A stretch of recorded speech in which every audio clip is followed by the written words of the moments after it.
স্বৰ্গত আসল গৌৰৱময় কথাটো কি হ'ব?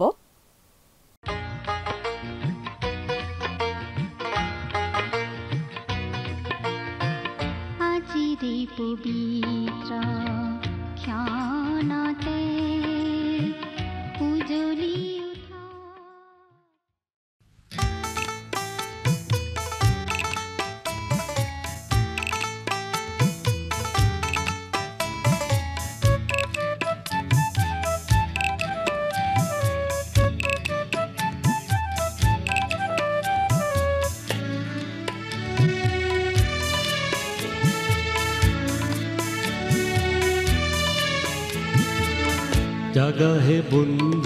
জাগা হে বন্ধু কলা ঘুমতিৰি শুই থাকোঁতেই বেলি লহিয়াই আৰু নকৰা দেৰি জাগা হে বন্ধু কলা ঘুমতিৰি শুই থাকোঁতেই বেলি লহিয়াই আৰু নকৰা দেৰি পুনাহে আজি শুভ বাতৰি হৃদয় শান্ত কৰা সৰগৰ দুৱাৰ হ'ল মুকলি দুনয়ন ভৰি চোৱা পুনাহে আজি শুভ বাতৰি হৃদয় শান্ত কৰা সৰগৰ দুৱাৰ হ'ল মুকলি দুনয়ন ভৰি চোৱা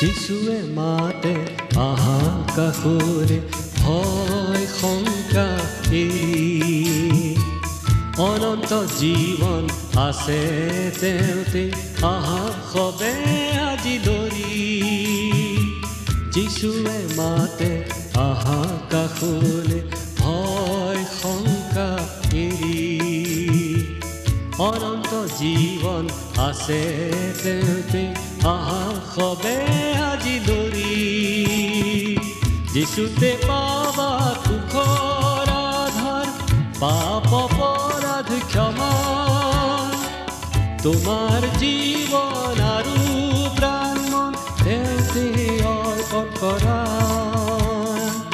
যিশুতে পাবা সুখৰ আধাৰ পাপ অপৰাধ ক্ষমা নমস্কাৰ আমাৰ ভক্তিবচন অনুষ্ঠানলৈ আপোনাক স্বাগতম জনাইছো খ্ৰীষ্টীয় বিশ্বাসী লোকসকলৰ বাবে বিশেষভাৱে প্ৰস্তুত কৰা এই ভক্তিবচন অনুষ্ঠানটো হৈছে বাইবেল অধ্যয়নৰ ধাৰাবাহিক অসমীয়া অনুষ্ঠান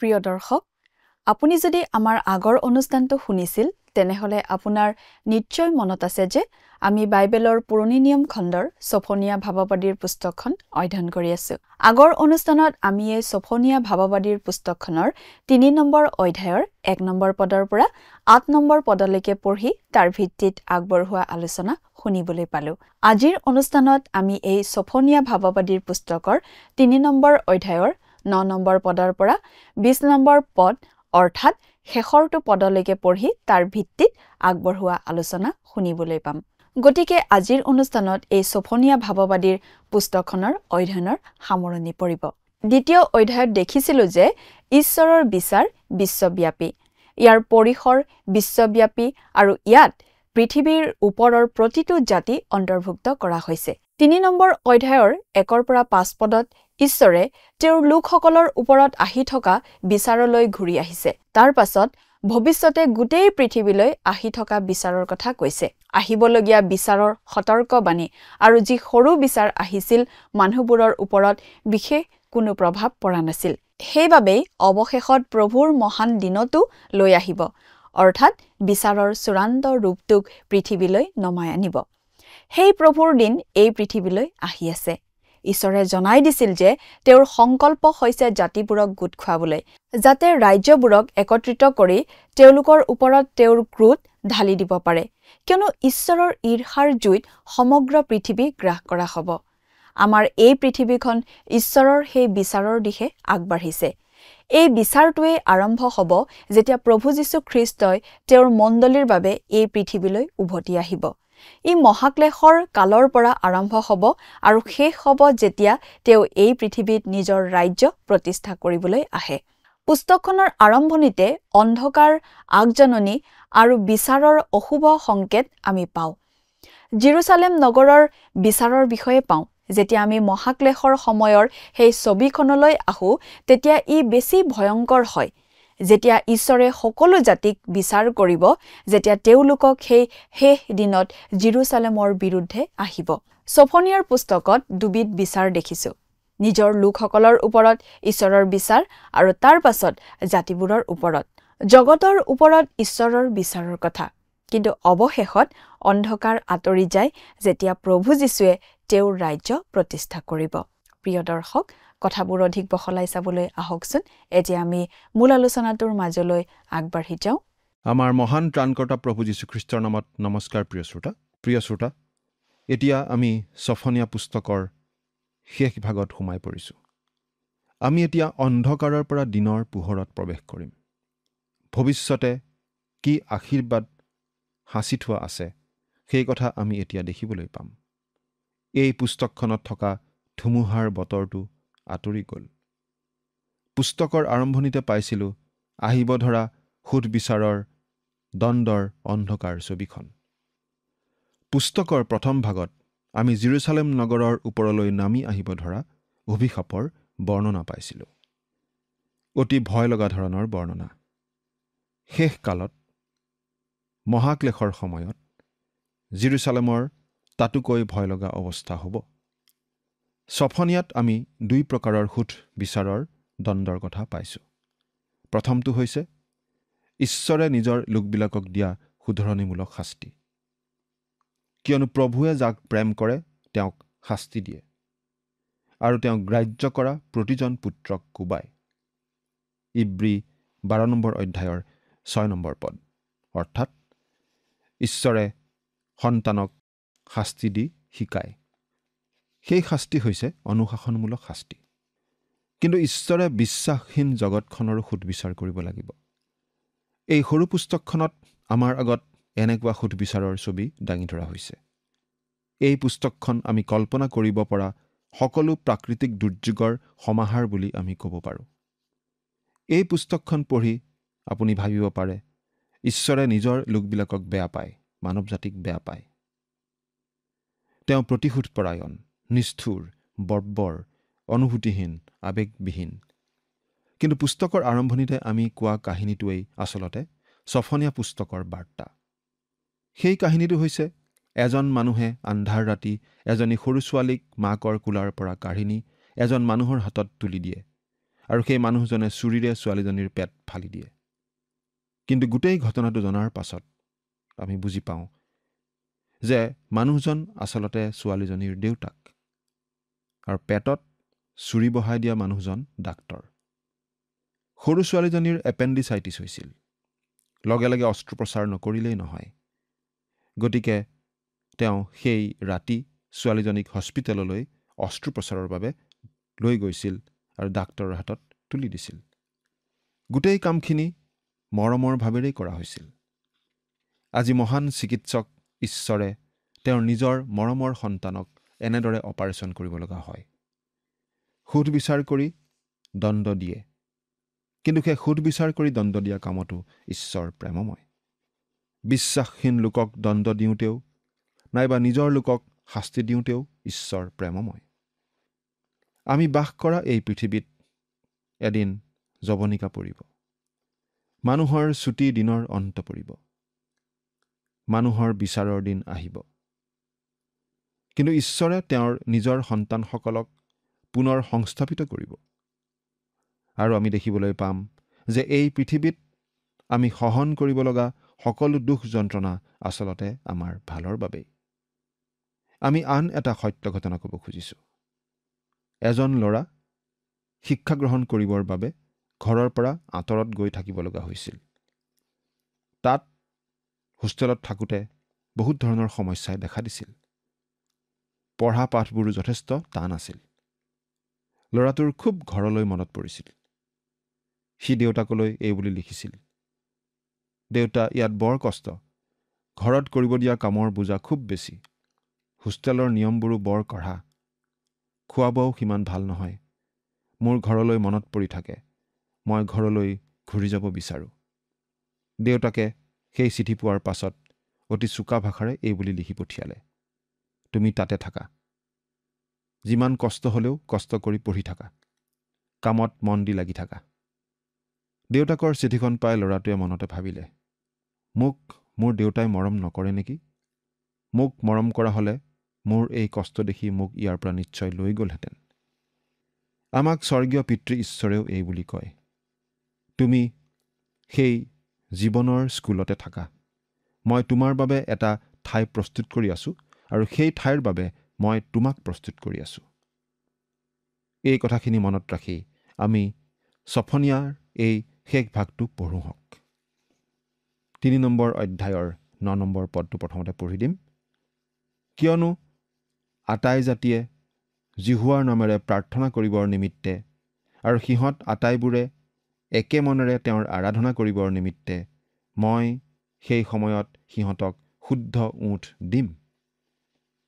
ঈশ্বৰৰ এইটোৱেই চূড়ান্ত লক্ষ্য।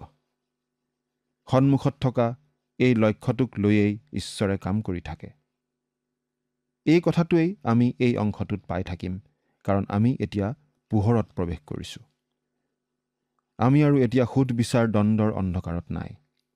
অন্ধকাৰেৰে আৰম্ভ হোৱা জিহুৱাৰ দিনৰ কথাটো আমি এতিয়া পাৰ হৈ আহিলোঁ। এতিয়া সূৰ্য উদয় হৈছে।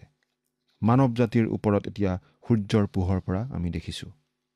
মই সেই সময়ত সিহঁতক শুদ্ধ উঠ দিম।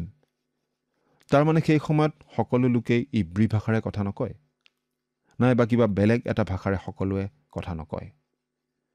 শুদ্ধ উঠ বা ভাষাটো আন কোনো ভাষা নহয়। শুদ্ধ উঠ মানে পৰিষ্কাৰ ভাষা, অৰ্থাৎ কোনো ধৰণৰ ঈশ্বৰ নিন্দাসূচক শব্দ নাথাকিব, কোনো অপবিত্ৰ শব্দ নাথাকিব, অসভ্য কথা মানুহে নক'ব, দুতলীয়া দুই ধৰণৰ কথা মানুহে নক'ব, চল চাতুৰি কৰি মানুহে কথা নক'ব, মানুহে শুনি বেয়া পোৱা ধৰণৰ একো কথা নচলিব। ভাষা বা কথা হ'ব শুদ্ধ। কিছুমান মানুহে যেতিয়া খং উঠি আন মানুহক গালি শপনি পাৰে, তেতিয়া ওচৰে পাজৰে মানুহ থাকিব নোৱাৰা অৱস্থা এটা হয়, কাৰণ অতি লেতেৰা অভদ্ৰ শব্দ ব্যৱহাৰ কৰে। কিন্তু স্বৰ্গত তেনেকুৱা নহ'ব। স্বৰ্গত সকলো শুদ্ধ পবিত্ৰ হ'ব। চিন্তা, কথা আৰু কাম সকলো পবিত্ৰ হ'ব। কিয়নো আটাই জাতিয়ে জিহুৱাৰ নামেৰে প্ৰাৰ্থনা কৰিবৰ নিমিত্তে আৰু সিহঁত আটাইবোৰে একে মনেৰে তেওঁৰ আৰাধনা কৰিবৰ নিমিত্তে। সেইদিনা ঈশ্বৰৰ বিৰুদ্ধে কোনো বিদ্ৰোহ আৰু নাথাকিব।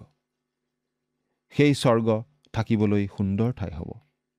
তাত আমি অতি ভাল মানুহৰ সংগ পাম। এতিয়া 10 নম্বৰ পদটো পঢ়ি দিম। কোচদেশীয় নৈবোৰৰ সিপাৰৰ পৰা মোৰ নিবেদনকাৰীবিলাকে এনেকি ছিন্ন ভিন্ন হোৱা মোৰ জাতিস্বৰূপা জীয়াৰীয়ে মোলৈ উপহাৰ আনিব। এই পদটো বিভিন্ন ধৰণে অনুবাদ কৰা হৈছে আৰু ইয়াৰ বিভিন্ন ধৰণৰ ব্যাখ্যাও আগবঢ়োৱা হৈছে। এটা ব্যাখ্যা মতে ঈশ্বৰৰ নিয়ম চন্দুকটো ইথিওপিয়াত আছে। কোচদেশ অৰ্থাৎ ইথিওপিয়াত আছে। আৰু সেই সময়ত সেই নিয়ম চন্দুকটো জেৰুজালেমলৈ লৈ অহা হ'ব এটা নৈবেদ্যস্বৰূপে আগবঢ়োৱা উপহাৰ হিচাপে। আমি ভাবোঁ ছফনিয়াই আচলতে এই বুলি কোৱা নাই। আন কিছুমানে ইথিওপিয়া অথবা আবিচিনিয়াৰ ফালাচাহ নামৰ ফৈদ এটাৰ কথালৈ আঙুলিয়ায়। ফালাচাহ শব্দটো ফিলিস্তিন শব্দটো যিটো মূল শব্দৰ পৰা ওলাইছে, সেই শব্দটোৰ পৰাই ওলাইছে। আৰু এই মূল শব্দটোৰ অৰ্থ হৈছে প্ৰব্ৰজনকাৰী। তেওঁবিলাকে দাবী কৰে যে তেওঁলোক আচলতে ইছৰাইলীয়া মূলৰ লোক, অৰ্থাৎ তেওঁলোকো ইছৰাইলীয়া লোক। আৰু ইয়াত নিবেদনকাৰী মানে এওঁলোককেই বুজোৱা হৈছে বুলি যুক্তি দিয়া হয়। বহুতো লোকে আকৌ এই বুলিও ভাবে যে পৃথিৱীৰ বিভিন্ন জাতিবিলাকৰ মাজৰ যিসকল লোক ঈশ্বৰ জিহুৱাৰ বিশ্বাসী হ'ব, তেওঁলোকে পৃথিৱীৰ চাৰিওপিনে সিঁচৰতি হৈ থকা যিহুদী লোকবিলাকক তেওঁলোকৰ দেশলৈ উভতাই লৈ আহিব, ঈশ্বৰৰ উদ্দেশ্যে নৈবেদ্য আগবঢ়োৱাৰ নিচিনাকৈ। আমি কেৱল এই বুলিহে ক'ব বিচাৰোঁ যে কুছ দেশ অৰ্থাৎ ইথিওপিয়াই প্ৰভু যীশুৰ 1000 বছৰীয়া ন্যায় শাসনত প্ৰৱেশ কৰিবলৈ পাব, আৰু আমাৰ বাবে সেইটোৱেই বিশেষভাৱে লক্ষ্য কৰিবলগীয়া কথা। তেওঁলোকে যি বলি আনিব, যি নৈবেদ্য উপহাৰ আনিব, সেই বলি খ্ৰীষ্টই নিজে, অৰ্থাৎ খ্ৰীষ্টই নিজে ইতিমধ্যে আগবঢ়োৱা বলিয়েই হ'ব তেওঁলোকে আগবঢ়োৱা বলি, অৰ্থাৎ তেওঁলোকে খ্ৰীষ্টই আগবঢ়োৱা মুক্তি পৰিত্ৰাণ গ্ৰহণ কৰি আহিব। এতিয়া 11 নম্বৰ পদটো পঢ়ি দিম। যি যি কাৰ্যত তুমি মোৰ অহিতে অপৰাধ কৰিলা, তোমাৰ সেই আটাই কাৰ্যৰ নিমিত্তে সেইদিনা তুমি লজ্জিত নহবা, কিয়নো মই সেইদিনা গৰ্বেৰে উল্লাস কৰোঁতা তোমাৰ লোকবিলাকক তোমাৰ মাজৰ পৰা দূৰ কৰিম। তাতে তুমি মোৰ পবিত্ৰ পৰ্বতত আৰু অহংকাৰ নকৰিবা।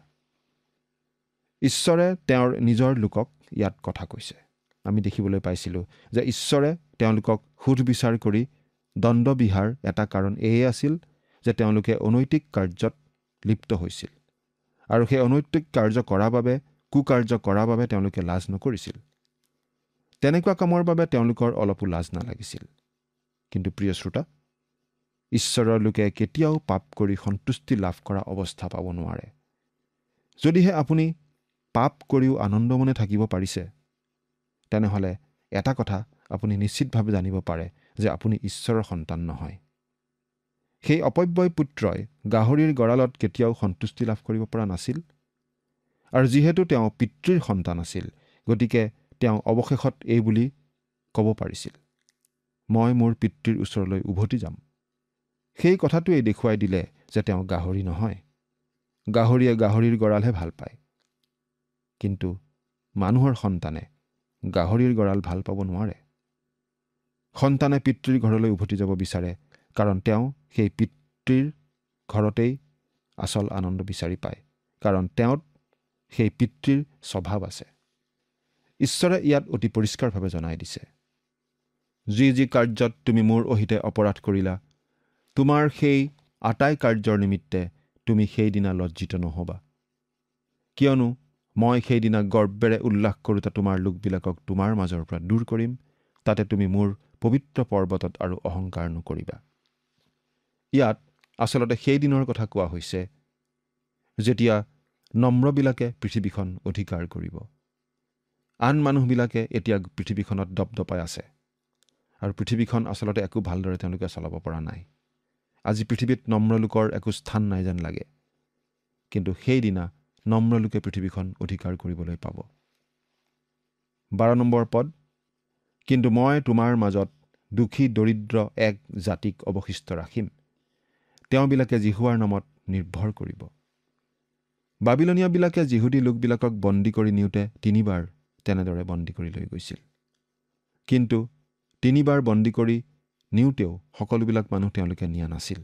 দুখীয়া, কষ্টত থকা আৰু পংগুবিলাকক তেওঁলোকে বাবিলনলৈ বন্দী কৰি লৈ যোৱা নাছিল। তেনেদৰে বন্দী হৈ যাব নলগা হোৱা মানুহবিলাকৰ বাৰু কেনেকুৱা লাগিছিল? বন্দী হৈ দাস হিচাপে যাব লগা হোৱাটো নিশ্চয় অতি বেয়া কথা, কিন্তু তেনেদৰে ৰৈ যাব লগা হোৱাটো আৰু বেছি বেয়া কথা আছিল, কাৰণ তেওঁলোকক বন্দী হৈ যোৱাৰো যোগ্য নহয় বুলি ভবা হৈছিল। ইয়াত ঈশ্বৰে কৈছে, মই কষ্টত থকা আৰু দুখীয়াবিলাকৰ যত্ন ল'ম। প্ৰিয় শ্ৰোতা, আমি এই কথা মন কৰিব পাৰোঁ যে শাস্ত্ৰত এই কথা আমি প্ৰথমৰে পৰা পাই আহিছোঁ যে দুখীয়াসকলে সুবিচাৰ পোৱা আৰু উচিত ব্যৱহাৰ পোৱাটো সুনিশ্চিত কৰিবলৈ ঈশ্বৰে আঁচনি কৰি আছে। সেইটো এদিন তেওঁ সঁচাকৈ কৰিব। আজি এই পৃথিৱীত দৰিদ্ৰৰ সহায়ৰ বাবে প্ৰকৃত অৰ্থত আঁচনি গ্ৰহণ কৰোঁতাজন হৈছে প্ৰভু যীশুখ্ৰীষ্ট। যদি আপুনি দুখীয়া আৰু অভাৱত আছে, তেনেহ'লে তেওঁৰ গুৰিলৈ আহক।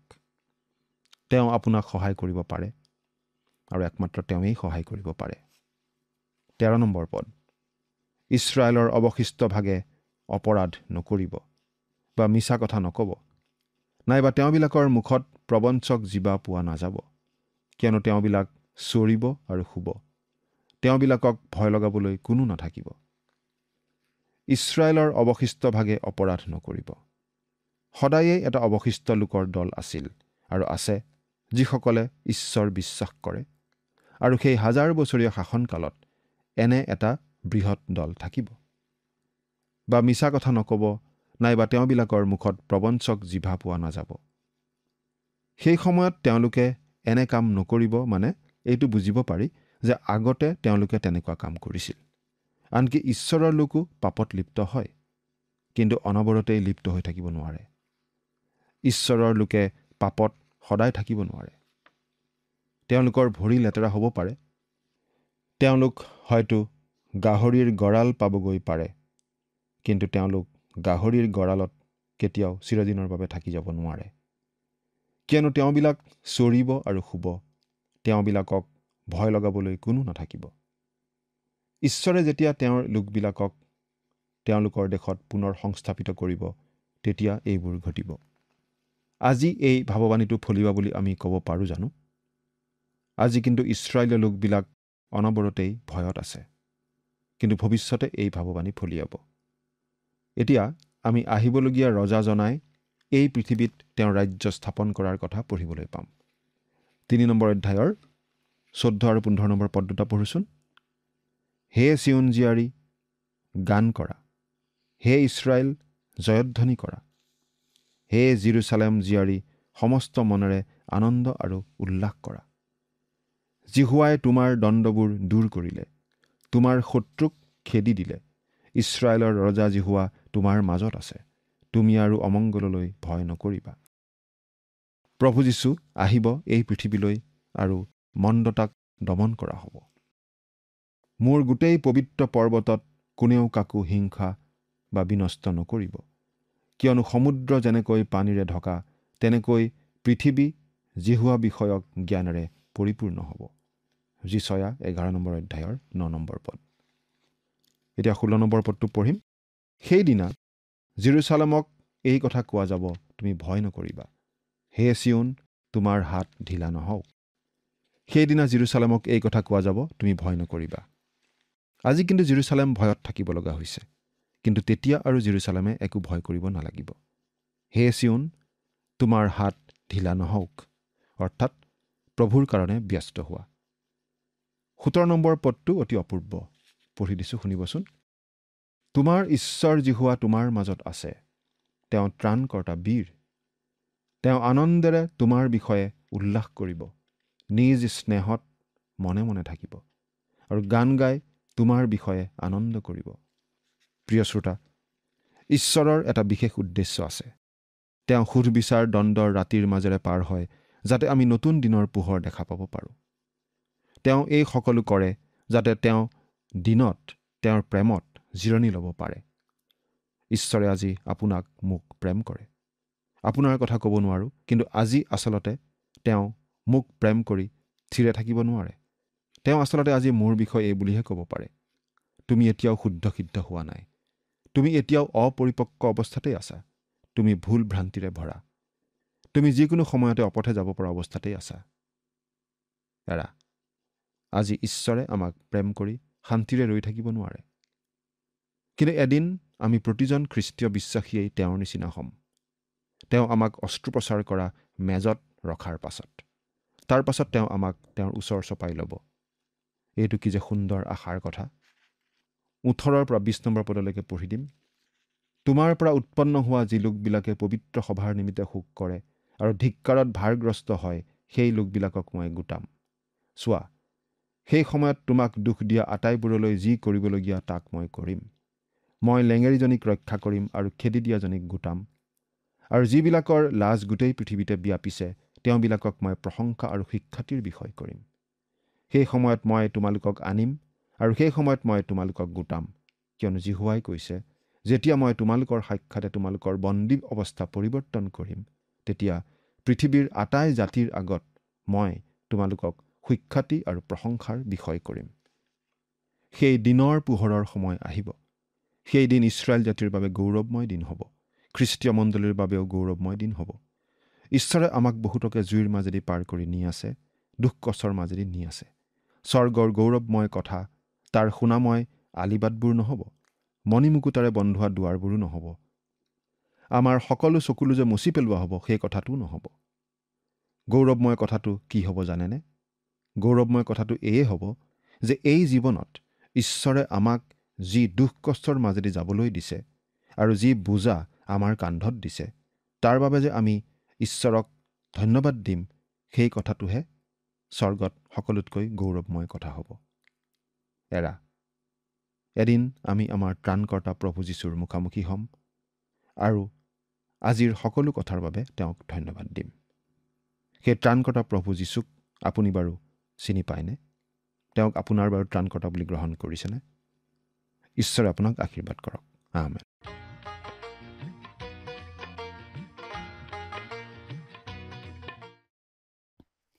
এদিন পোহৰৰ দিন আহিব। ই ইছৰাইল জাতিৰ বাবে গৌৰৱময় দিন হ'ব আৰু মণ্ডলীৰ বাবেও ই গৌৰৱময় দিন হ'ব। ঈশ্বৰে আমাৰ বহুতকে অগ্নিশালৰ মাজেৰে ঠেলি দিছে আৰু তেওঁ আমাক নানান পৰীক্ষাৰ মাজেৰে পাৰ কৰিছে। স্বৰ্গৰ গৌৰৱময় কথাটো তাৰ সোণৰ আলিবাট মুকুতাৰ বা তেওঁ যে আমাৰ সকলো চকুলো মুচি পেলাব, সেই কথাটো আচলতে নহয়। স্বৰ্গত আচল গৌৰৱময় কথাটো হ'ব যে আমি তেওঁৰ প্ৰতিটো পৰীক্ষাৰ বাবে আৰু তেওঁ এই জীৱনত আমাৰ ওপৰত ৰখা প্ৰতিটো বোজাৰ বাবে তেওঁক আমি ধন্যবাদ দি থাকিব পাৰিম। ছফনিয়া ভাৱবাদীৰ পুস্তকখনৰ অধ্যয়নৰ ইমানতে সামৰণি পৰিল। আমাৰ পৰৱৰ্তী অনুষ্ঠানত বাইবেলৰ আন এখন পুস্তক আমি অধ্যয়নৰ বাবে হাতত ল'ম। আজিলৈ আমাৰ অনুষ্ঠানটো ইমানতে সামৰণি মাৰিব খুজিছোঁ। পৰৱৰ্তী অনুষ্ঠানত আপোনালোকক পুনৰ লগ পোৱাৰ আশা ৰাখিছোঁ। সামৰণি মৰাৰ আগতে আহকচোন আমি খন্তেক প্ৰাৰ্থনাত মূৰ দুৱাওঁ। স্বৰ্গত থকা অতি মৰমীয়াল দয়ালু পিতৃ ঈশ্বৰ, প্ৰভু তোমাক ধন্যবাদ দিওঁ এই সুন্দৰ সময়ৰ বাবে। তোমাৰ পবিত্ৰ বাক্য অধ্যয়নৰ যি সুন্দৰ সুযোগ সময় প্ৰভু তুমি দান কৰিলা। দয়ালু মৰমীয়াল পিতৃ ঈশ্বৰ, প্ৰাৰ্থনা কৰিছোঁ সময়তে প্ৰতিজন দৰ্শকসকলৰ বাবে। প্ৰভু তুমি তেওঁলোকক তোমাৰ বাক্য বুজি পোৱাত সহায় কৰিবা আৰু প্ৰভু তেওঁলোকে যদি এই বাক্যবোৰ শুনি নিজৰ জীৱনত যদি সিদ্ধান্ত লৈছে প্ৰভু সম্পূৰ্ণৰূপে তেওঁলোকৰ জীৱন শুধৰণি কৰাত প্ৰভু তুমি তেওঁলোকক সহায় কৰিবা, যাতে প্ৰভু আহি থকা দিনকেইটাত তেওঁলোকে তোমালৈ ভয় ভক্তিৰে প্ৰভু চলি যাব পাৰে। এক বাধ্যতা জীৱন প্ৰভু তেওঁলোকে যাতে যাপন কৰিবলৈ পাৰিব, তেনে আশীৰ্বাদ প্ৰভু তুমি দান কৰিবা। এই সকলো যাচনা মহান ত্ৰাণকৰ্তা প্ৰভু যীশুখ্ৰীষ্টৰ নামত অৰ্পণ কৰিছোঁ। আমেন। প্ৰিয় দৰ্শক, যোৱা অনুষ্ঠানৰ প্ৰশ্নটোৰ শুদ্ধ উত্তৰটো হৈছে অপশ্যন এ 1,85,000। আজিৰ অনুষ্ঠানৰ ওপৰত আধাৰিত প্ৰশ্নটো হৈছে বাবিলনীয়াসকলে যিহুদীসকলক কেইবাৰ বন্দী কৰি নিছিল? অপশ্যন এ 4 বাৰ, অপশ্যন বি 3 বাৰ, অপশ্যন চি 1 বাৰ, অপশ্যন ডি 2 বাৰ। প্ৰিয় দৰ্শক, আজিৰ প্ৰশ্নৰ সঠিক উত্তৰটো আজি সন্ধিয়া 6 বজাৰ আগেয়ে আপোনাৰ নাম আৰু সম্পূৰ্ণ ঠিকনাৰে সৈতে আমালৈ 7429840242 নম্বৰত SMS নাইবা হোৱাটছআপ যোগে প্ৰেৰণ কৰক। প্ৰিয় দৰ্শক, আপুনি যদি আমাৰ এই অনুষ্ঠানৰ যোগেদি আশীৰ্বাদপ্ৰাপ্ত হৈছে আৰু আমাৰ লগত কথা পাতিবলৈ বিচাৰিছে বা আপোনাক প্ৰাৰ্থনাৰ সহায় পৰামৰ্শ লাগে, তেন্তে আমালৈ 7429840242 এই নম্বৰত পোনপটীয়াকৈ ফোন কৰিব পাৰিব। ধন্যবাদ।